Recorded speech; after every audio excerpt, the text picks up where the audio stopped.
All right, well, here we are on the work day. Or it's a work day for me. You guys are not in school, and I'm sure what you were thinking was, I want to learn about how a bill becomes a law, which is perfect because here I am.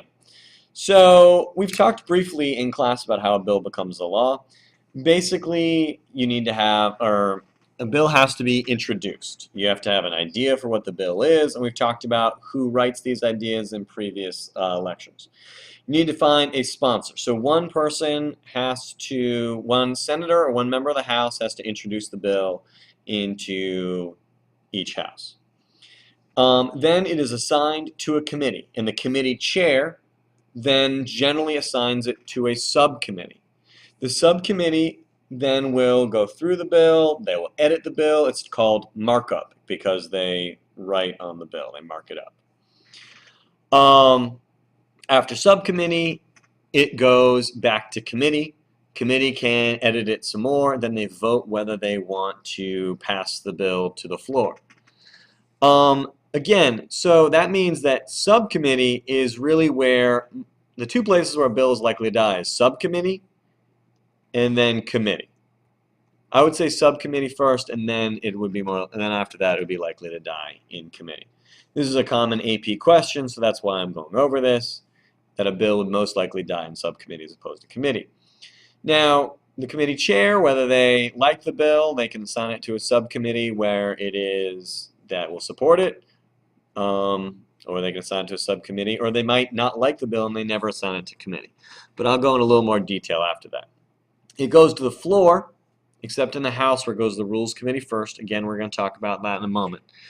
It goes to the floor where it is voted on, and where they debate, then they vote on the bill, and finally it goes to conference because likely the bill is different that is passed in the House that is passed in the Senate. Because if a rider or an amendment was added to a bill, they have to go to conference committee. That means members of the House and members of the Senate, they have to get together and decide what parts of the bill that they're going to keep. Because for a bill to become a law, the exact same bill has to pass from the House to the Senate.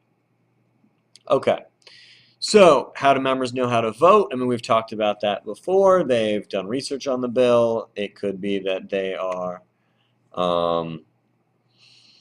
it could be that they're voting as a trustee, meaning what they personally think, as a delegate, what the people in their district thinks, or their state thinks, or they could be voting as a partisan. And as I've said before, a lot of times those things go hand in hand. So,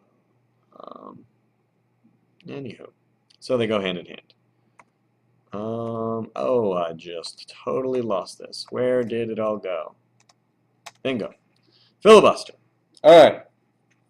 In the Senate, a bill can be killed via filibuster if it just takes one member of the Senate to filibuster a bill.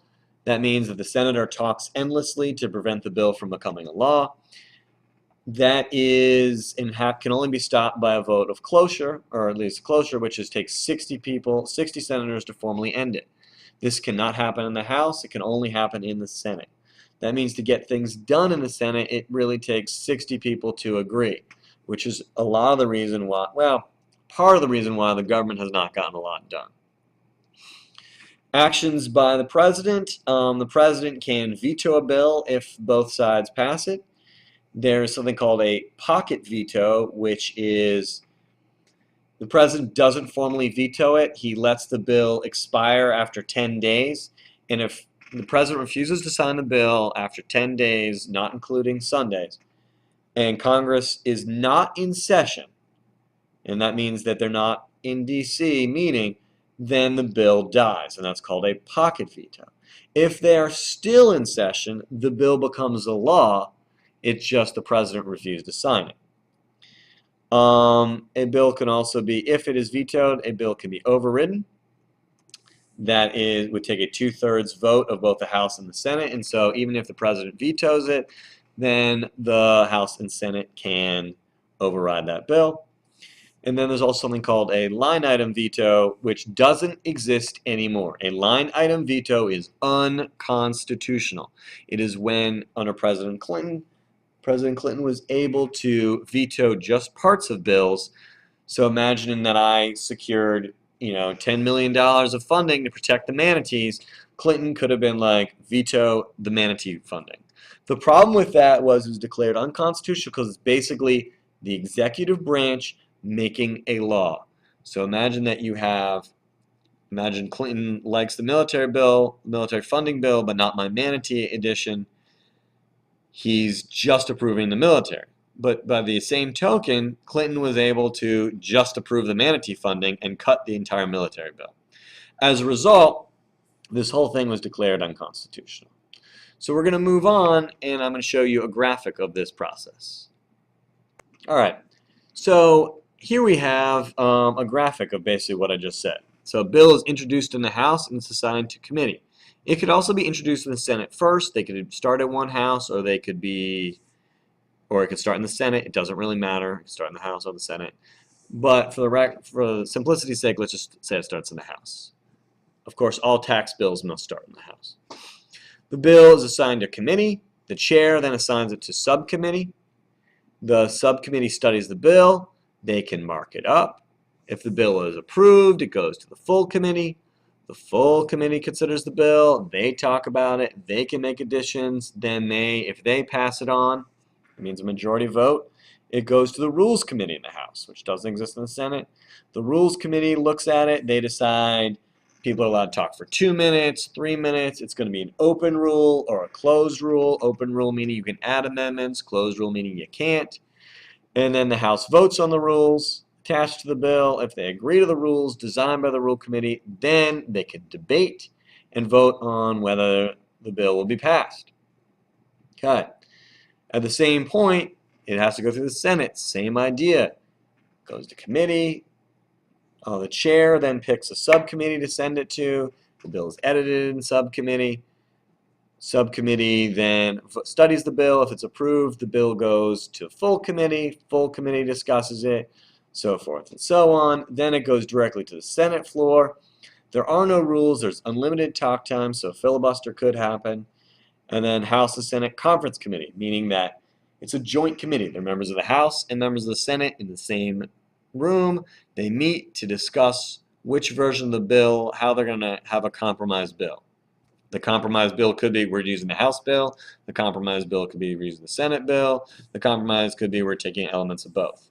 At that point, it is sent to the president, and he can sign or veto the bill, or it can be overridden by a 2/3 majority. I will show you another graphic that makes this more complicated. But this version is the basics. This is what you need to know. All right, so I don't know why I'm making this more complicated, but why not? It's what teachers do. Basically, it's the exact same process. In the dark blue, we see the Senate path. In the light blue, we see the House path. In black, we have ways a bill could die. In dark gray, we have outside influences, how bills could, how ideas become bills. Campaign promises, State of the Union agenda. These are all things that you may, if you don't know what they are yet, we will talk about at different points. These are ideas for a bill becoming law. This is the same process that happened that I showed you earlier. It's just adding in different ways a bill could die. It could die in committee or subcommittee if they don't report the bill, if the committee chair never assigns time to discuss it. If the leadership in the Senate doesn't decide to schedule it, it does. If a filibuster blocks a vote, if the bill fails to pass, if the bill fails to pass after it's gone through conference, if the override fails, these are all ways the bill could die. And in the House, it's the same sort of deal. You have it goes to committee, it has to go to subcommittee and back. It could die in committee or subcommittee. Again, the Rules Committee might not create rules. They might never schedule to create rules. They might never schedule time for it.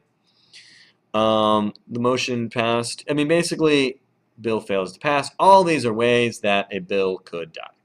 And this is a more complicated version. But it hits on the exact same ideas that essentially, for a bill to become a law, it has any number of ways it can die, and it's got to go through these different, this process. Obviously, some laws could skip this process entirely. If it's a law that is incredibly important. Maybe they decide we're going to skip the committee system completely and we go directly to the House floor. And because it's a matter of national emergency, we're not even going to debate it. We're just going to vote it up or down. And if they decided that, it could skip all of these steps. As long as they both were passed, it would be good to go. So I don't know why I was going back and forth like this, but that's what I did, and because I just watched part of the recording. But nothing's new. I look ridiculous. The key part of a bill becoming a law is that the exact same bill must be passed by the House and the Senate. That's why conference committee is necessary. It wouldn't be necessary if they didn't make any edits to the bill if it was the exact same passed through both. The President can then veto or pocket veto the bill, as I explained before, and the House and Senate can override if they can get a 2/3 vote in both houses. That's it. That's how a bill becomes a law. Hope that made sense. If you have any questions, please write them down and we will talk about them in class.